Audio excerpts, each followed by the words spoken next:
Olá, pessoal. A aula de hoje vai discutir algumas questões importantes ou interessantes. O que é uma linguagem? Por que que isso é importante para um curso de compiladores? Por exemplo, o que é um português? Como que a gente sabe que uma frase foi escrita ou falada em português? O que é Python? Como que a gente define essas questões? E eu vou mostrar uma abordagem que foi proposta por um linguista americano chamado Noam Chomsky, e a abordagem padrão no estudo de linguagens formais, no estudo de compiladores, enfim. Também é muito utilizado na linguística para descrever linguagens naturais, linguagens humanas, a gente dá esse nome, apesar de que a caracterização de linguagens naturais é muito mais complicada, porque esse conjunto de regras que caracteriza uma linguagem humana não está definido em lugar nenhum, é algo que a gente tem que tentar buscar. E no fundo é algo que, de fato, é difícil dizer que existe, porque é um conjunto de regras, existem vários portugueses e vários ingleses, vários dialetos, várias maneiras de falar, vários grupos que falam de formas diferentes. Então, como que a gente consegue formalizar, né, quais são as regras da nossa linguagem? No caso do Python, é muito mais fácil.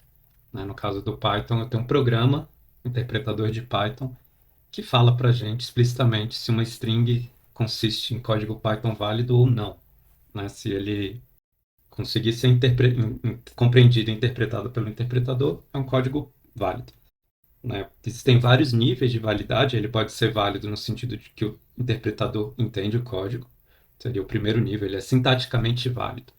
Ele também pode ser válido no sentido de que o programa executa sem erros, Então, ele é semanticamente válido. Você, por exemplo, não mistura, não tenta somar uma string com um inteiro ou chamar uma variável que é do tipo numérica como se fosse uma função, qualquer tipo de erro grosseiro dessa natureza. Mas se o seu programa não executa nenhum desses tipos, ele é semanticamente válido, Ou seja, ele tem uma semântica adequada, O interpretador consegue rodar o programa sem produzir erros. E ainda tem um terceiro nível de validade, que é se o programa funciona de acordo com as expectativas se ele é correto no sentido de executar o código de acordo com o que seria esperado. Muitas vezes a gente programa sem sequer ter uma noção muito precisa do que seria esperado do nosso programa, então não é de surpreender que a maioria dos programas não passa esse critério de correção simplesmente porque a gente nem sabe o que é o correto. A gente tenta formalizar com algumas técnicas, Por exemplo, criando testes unitários, fazendo testagem do programa às vezes de outras maneiras, mas enfim. Então tem vários níveis de correção que eu posso atribuir a um código de uma linguagem de programação, da mesma maneira que também dá para falar algo parecido para linguagens naturais, Eu posso ter sentenças sintaticamente inválidas ou sentenças que são só uma sopa de palavras, ou às vezes, pior ainda, sentenças que não sequer possuem palavras corretas da linguagem. E eu posso ter sentenças que possuem uma estrutura correta, mas um significado absurdo, e ainda posso ter sentenças com um significado perfeitamente claro e correto, mas que são falsas. Não são falsas porque não correspondem a uma verdade no mundo. E é útil poder tratar desses vários tipos de graus de verdade, enfim. Então, a gente quer tentar montar um formalismo unificador, que, na verdade, não precisava ser unificador, porque eu estou interessado só em linguagens formais, linguagens inventadas, como Python, C, JavaScript, JSON, etc. Mas, por um acaso, esse formalismo veio da linguística, já mencionei Noam Chomsky, e ele propôs uma técnica para declarar uma linguagem chamada de gramática gerativa, que é mais ou menos o que a gente vai usar aqui durante o curso. E qual é a ideia da gramática gerativa? Eu vou especificar uma linguagem, eu poderia especificar uma linguagem de várias maneiras.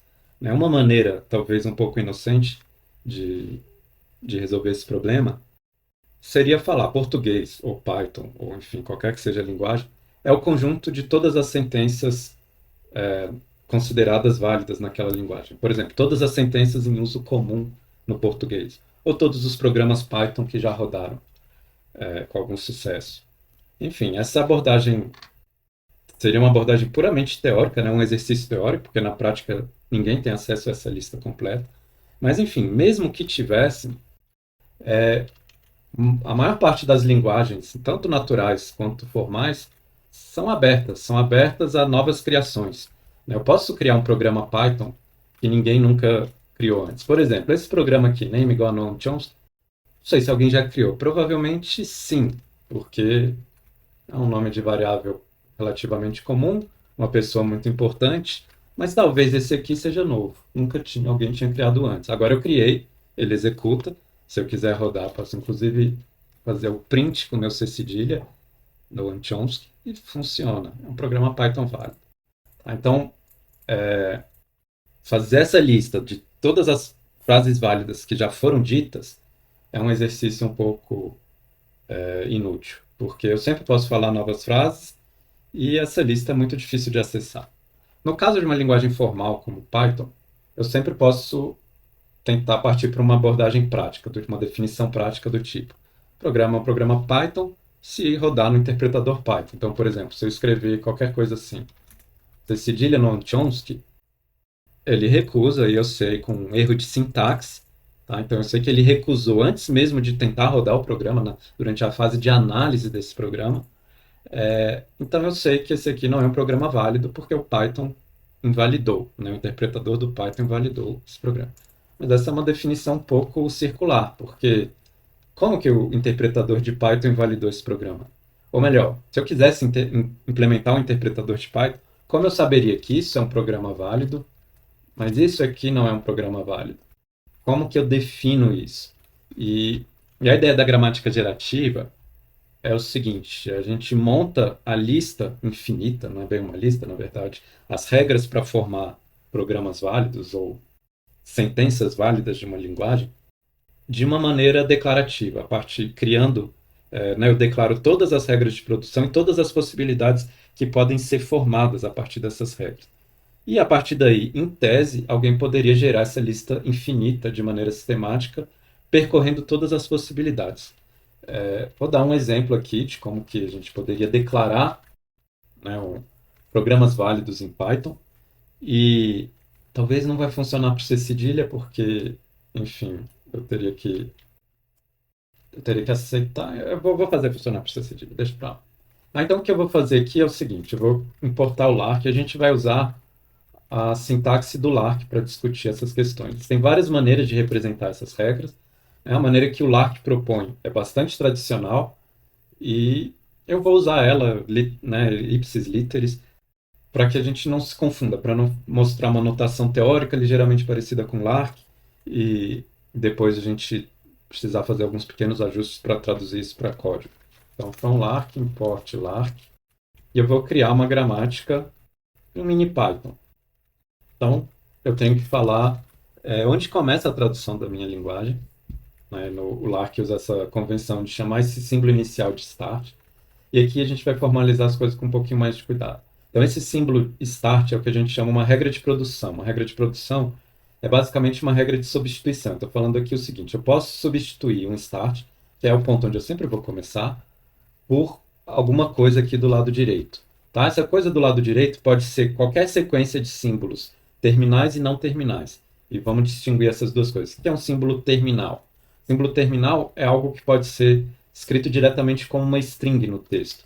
Por exemplo, C cedilha. Opa. Tá, isso aqui está falando que eu quero encontrar literalmente um C cedilha no código. Um símbolo não terminal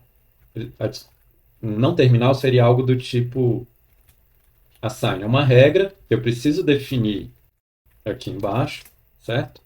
E essa regra também vai ser composta por uma sequência de símbolos terminais e não terminais. Por exemplo, uma variável igual a uma expressão. Certo? Deixa eu reescrever isso aqui como algo que se aproxime mais de um Python correto. Tá? Então eu vou falar o seguinte: eu começo com uma lista de declarações. Né? Então, um código Python válido precisa ter 0 ou mais declarações. Um arquivo vazio é válido no Python. O Python aceita arquivos vazios. Então, eu vou colocar isso aqui. Né? Uma série de declarações. Cada declaração na minha regra, eu vou falar que pode ser uma atribuição de variável, vou colocar tudo em inglês. Statement seria uma declaração, né? Pode ser uma atribuição de variável, e eu mencionei, né, que cada produção corresponde a uma sequência de símbolos terminais, como esses dois, e não terminais, podem ser misturados em qualquer ordem. Essa sequência, inclusive, pode ser vazia, né? Eu posso ter uma produção vazia que não produz nenhum símbolo, né? Ela está lá, enfim, só para marcar a presença. E então cada produção é uma série de símbolos terminais ou não terminais e alternativas, né? Então eu posso falar que um statement é tanto uma atribuição como uma outra regra aqui. Eu posso colocar, por exemplo, nesse caso, uma regra de expressão. E o que seria uma expressão em Python? A gente vai enumerando as possibilidades. Por exemplo, uma string, ou pode ser uma chamada de função, chamada de func call, ou uma série de outras coisas. Eu não vou exaurir todas as possibilidades aqui. Inclusive, na verdade, 3 pontinhos é o valor literal válido em Python. Significa o objeto elipsis, né, que representa 3 pontinhos. Você faz o que você quiser com isso. Bom, então vamos recapitular aqui. A ideia da gramática gerativa é descrever uma linguagem por uma série de operações ou de declarações que eu posso enumerar todas as possibilidades dessa linguagem fazendo substituições. Tá? Então, como que seria isso? Por exemplo, esse símbolo de start que começa 0 mais STMT, né, statements. Eu posso começar a enumerar fazendo o seguinte. Primeiro eu vou declarar todos os códigos Python constituídos por zero statement. Só tem um, que é um código vazio. Próximo passo, eu declaro todos com um statement, depois todos com dois, todos com três e assim por diante.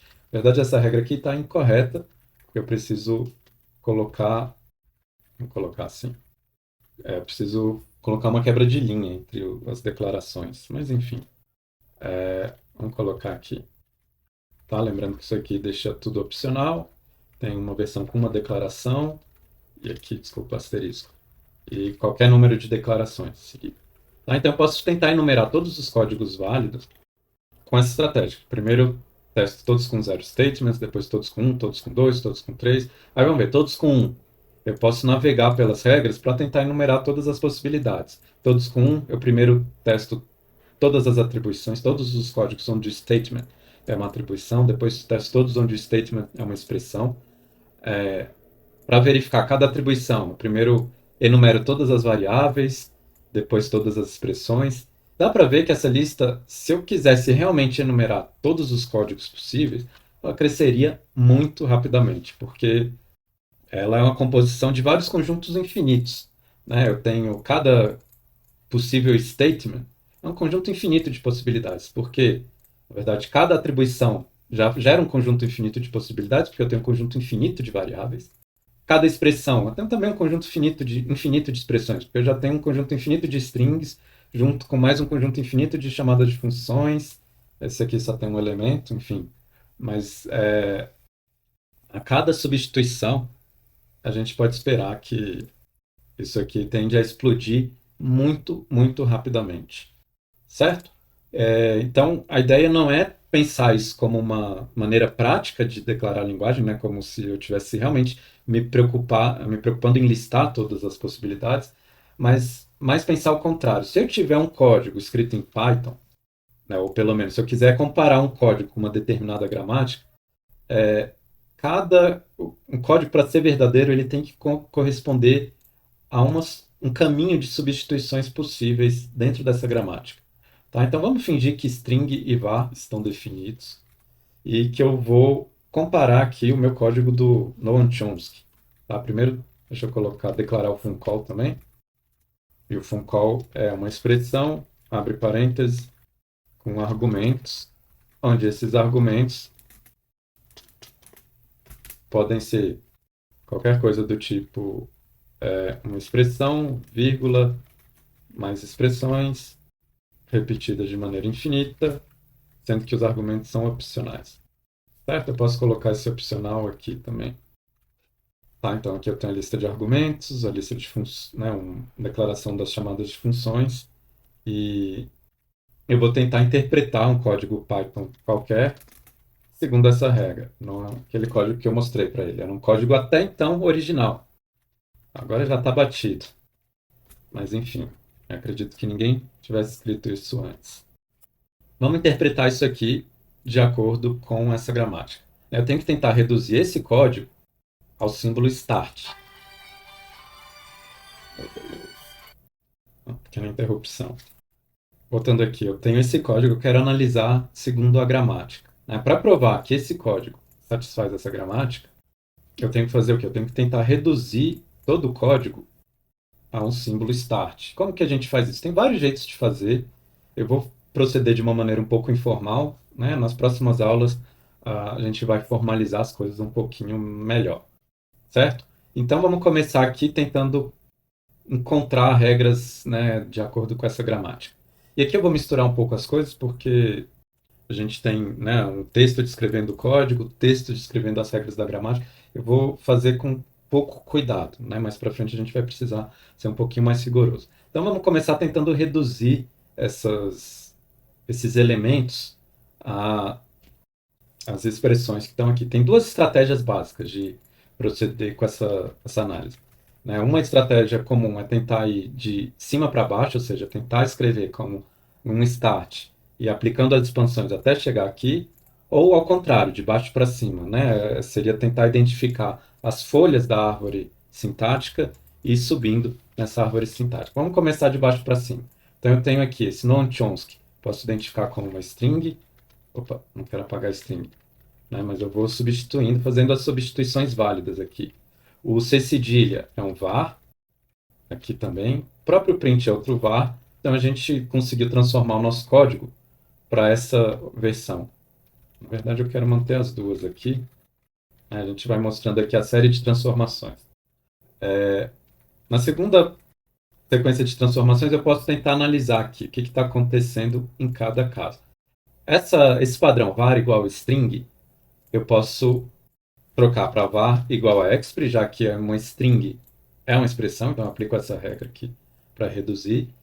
E esse aqui, var, parênteses var, eu posso tentar trocar para var. Var é uma... Eu também esqueci de colocar essa regra aqui, mas enfim. Uma variável também é uma expressão válida, né? Senão, minha gramática não pegava esse código.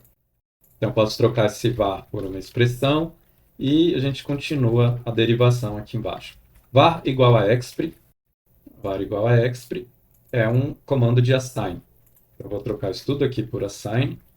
E aqui embaixo, var, abre parênteses, expressão, fecha parênteses, eu posso substituir esse expr aqui dentro por essa regra de args. O args aceita um número arbitrário de expressões, um ou mais expressões separadas por vírgula. Eu tenho só uma expressão, mas eu troco por args. Tá? E aqui continuando. Assign eu posso trocar por um statement, stmt, e o var, abre parênteses, args, aliás, demora, eu poderia ter trocado esse var por uma expr, e essa regra expr, abre parênteses, args, é justamente a regra de funcall. Então eu posso trocar isso aqui por funcall. Né? Na próxima substituição, o statement eu deixo do jeito que está, e esse funcall eu posso falar que é uma expressão, usando essa regra aqui. Expressão pode ser igual a um funcall. Então troco para expr. Faltam duas etapas ainda. Então eu tenho statement e expr. Agora, statement. Por essa regra eu posso trocar por o expr, por essa regra eu posso trocar por statement. Então eu tenho dois statements, né, separados por uma quebra de linha, que dá justamente o símbolo de start.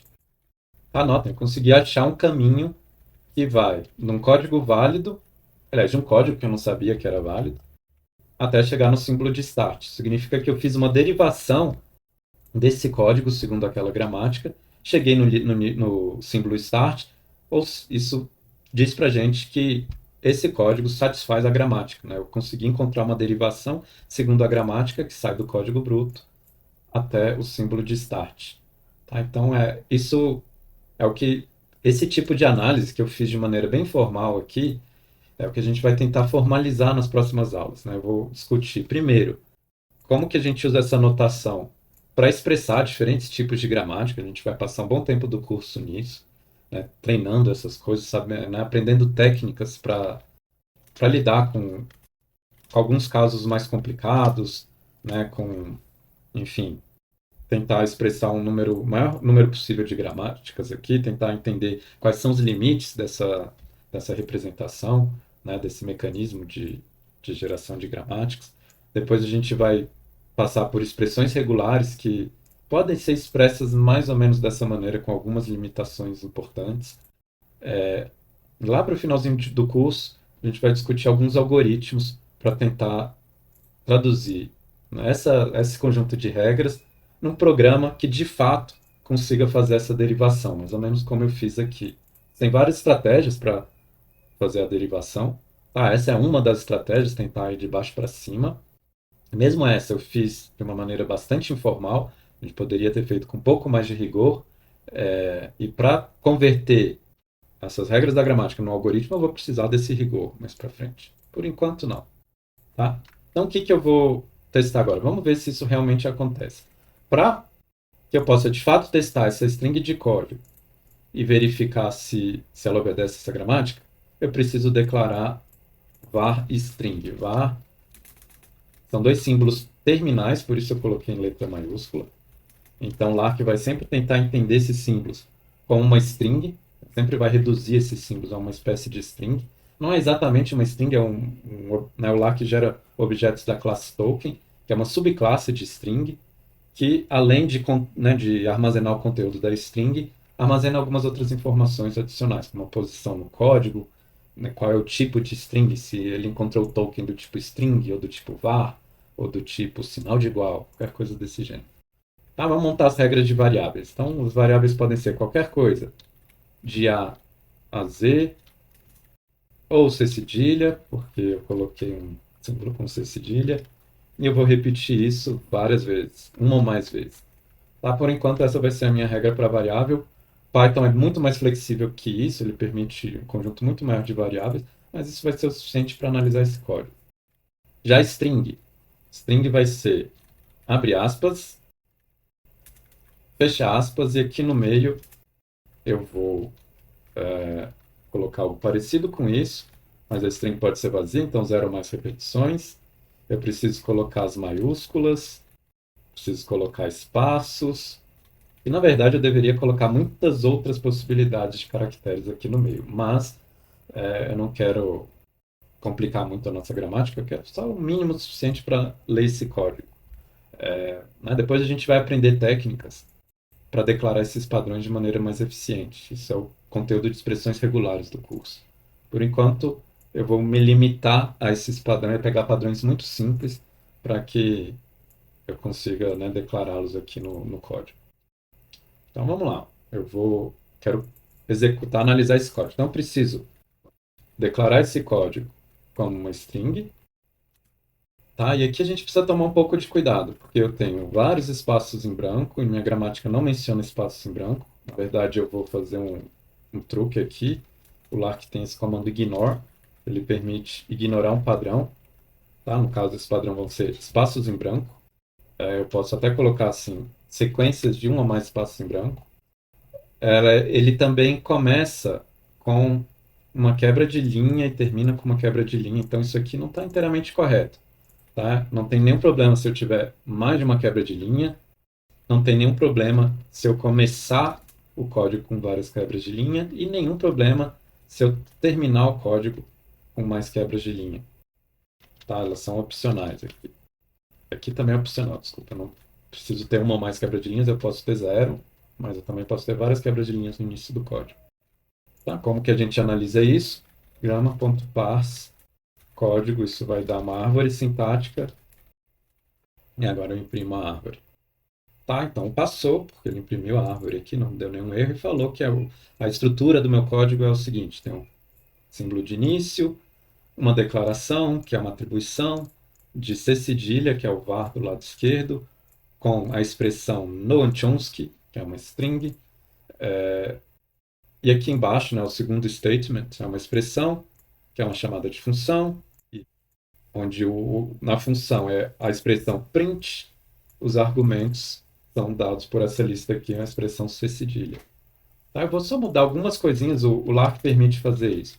Eu posso nomear algumas regras, tá? Em vez de chamar expr aqui, ele vai chamar string, ao invés de chamar var, ele vai chamar, desculpa, ao invés de chamar expr, uma variável, ele vai chamar de um nó var.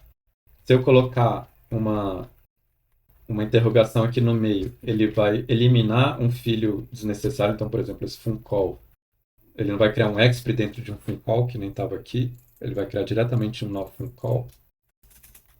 Esses 3 pontinhos é o elipses, dá um nomezinho para ele. Tá, isso melhorou um pouquinho a nossa árvore. Eu também posso pensar que esse nó statement é desnecessário, eu posso criar um nó de atribuição e o nome de chamada de função. E agora eu fico com uma árvore um pouco mais bonitinha, né? Start, assign, string. Eu posso mudar o nome do símbolo de start, pode chamar isso aqui de módulo, né? O módulo Python. Se eu fizer isso, eu preciso declarar qual é o novo símbolo de start. E agora eu tenho uma árvore que descreve esse código de uma maneira bem razoável, né? Eu tenho aqui um módulo Python com uma atribuição de C cedilha para não Chomsky, uma chamada de função, enfim, é isso. O que a gente vai fazer a partir daqui? Nossa tarefa, então, é tentar traduzir as regras que formam uma linguagem de programação, uma linguagem formal, nesse tipo de formalismo. Nem todas as linguagens permitem essa tradução. Tá? Existe isso aqui, esse formalismo do LARC é o que a gente conhece como uma gramática livre de contexto. E ele tem essa regra, esse padrão, um símbolo, não, uma regra de produção, né? Que é uma regra de produção que pode pensar também como uma regra de substituição. Ela é sempre feita como um símbolo terminal do lado esquerdo, um símbolo não terminal, desculpa, do lado esquerdo, e uma sequência de alternativas, onde cada alternativa, né, como aqui, pode ter só uma alternativa, não tem problema nenhum, mas cada alternativa é uma sequência de símbolos terminais e não terminais. Pode ser uma sequência de um elemento, uma sequência vazia, que eu não tenho nenhum exemplo, ou uma sequência com vários elementos, e eu posso misturar livremente os terminais e não terminais, inclusive de modo recursivo, né? Vamos analisar aqui, por exemplo, um statement pode ser uma expressão pode ser um funcall, que também usa a regra de expressão, tanto aqui na declaração da função, quanto nos argumentos. Então, o funcall depende de maneira recursiva de expr, já que funcall é um expr, mas o funcall também depende de expr. Então, esse conjunto de regras forma o que a gente chama de gramáticas livres de contexto. Tá? Essa é uma categoria de linguagens ou de gramáticas possível. A maior parte das linguagens de programação, com alguns pequenos ajustes, cai dentro dessa categoria. Isso é verdade para Python, para Ruby, JavaScript, Java. Existe uma certa controvérsia para C, mas eu diria que também é válido para C. Algumas linguagens são mais complicadas e precisam de um poder expressivo maior. Esse é o caso, por exemplo, de C++, porque tem uma linguagem de template por trás, tem várias regras comuns, complicadas às vezes. A interação entre template e o C++ sem template não é totalmente sem atrito. Enfim, você consegue fazer computação arbitrária com os templates do C++, então dá para calcular, por exemplo, números primos usando templates do C++ em tempo de compilação, coisas estranhas desse jeito, né? Não, e no caso, C++ é uma linguagem, principalmente se você considerar os templates, é uma linguagem que precisa de um poder computacional maior. Tá? E como que a gente coloca poder computacional maior dentro desse esquema? É uma linguagem que não é livre de contexto, no caso, usaria regras onde eu posso ter do lado esquerdo mais de um valor. Ou seja, eu posso pensar em regras do tipo, se eu tiver um assign mas com uma string int aqui do lado, eu expando para uma determinada expressão. Agora, se eu tiver uma string float, eu expando para outra. Tá? Essas strings, que poderia ser um símbolo terminal ou não terminal. Isso aqui cria contexto na linguagem, porque eu vou expandir a regra, né, o símbolo não terminal, de maneira diferente, dependendo do que está em volta dele. Tá? Esse tipo de gramática é muito difícil de analisar, muito, né? Os algoritmos para fazer isso são muito mais sofisticados e muito mais lentos e complicados. É muito mais difícil de raciocinar em cima desse tipo de gramática também. E dependendo de quão flexível a gente permitir essas atribuições do lado esquerdo, é possível realizar computação arbitrária dentro da análise dessas gramáticas. Ou seja, só um computador arbitrário seria capaz de analisar essas gramáticas, enquanto que as gramáticas livres de contexto que a gente está lidando aqui podem ser analisadas por métodos bem mais simples. Tá? É lógico que a gente vai programar esses métodos numa linguagem de programação de uso geral, como Python, C, etc. Mas eu só preciso utilizar um subconjunto bem definido do Python ou do C, que a gente vai estudar ao longo desse curso, né, uma técnica chamada de autômatos, e algumas variantes em cima dos autômatos, para analisar esse tipo de linguagem e as linguagens regulares, que são uma versão ainda mais simples da gramática livre de contexto. Mas eu vou distinguir as duas coisas quando chegar a hora correta. Certo? Então, o que a gente vai começar a fazer a partir de agora? Eu vou tentar montar uma pequena linguagem de programação e a gente vai criar o analisador sintático para verificar se as expressões são válidas. Depois eu vou mostrar algumas técnicas para interpretar essas árvores sintáticas dessa linguagem de programação e, e assim a gente vai caminhando. Então, eu vou usar como exemplo essa mini linguagem, uma linguagem simples que, enfim, não corresponde a nenhuma linguagem existente. Eu vou inventar aqui só para a gente exercitar essas técnicas. Tá? Então, tem várias coisas para aprender aqui, como, por exemplo, como eu vou expressar operadores, precedência de operadores, como que a gente interpreta funções, chamadas de funções, consulta variáveis, enfim, tem várias questões importantes aqui que vão ficar para as próximas aulas. Então, eu vou terminar a aula aqui e a gente continua na próxima aula, no próximo vídeo.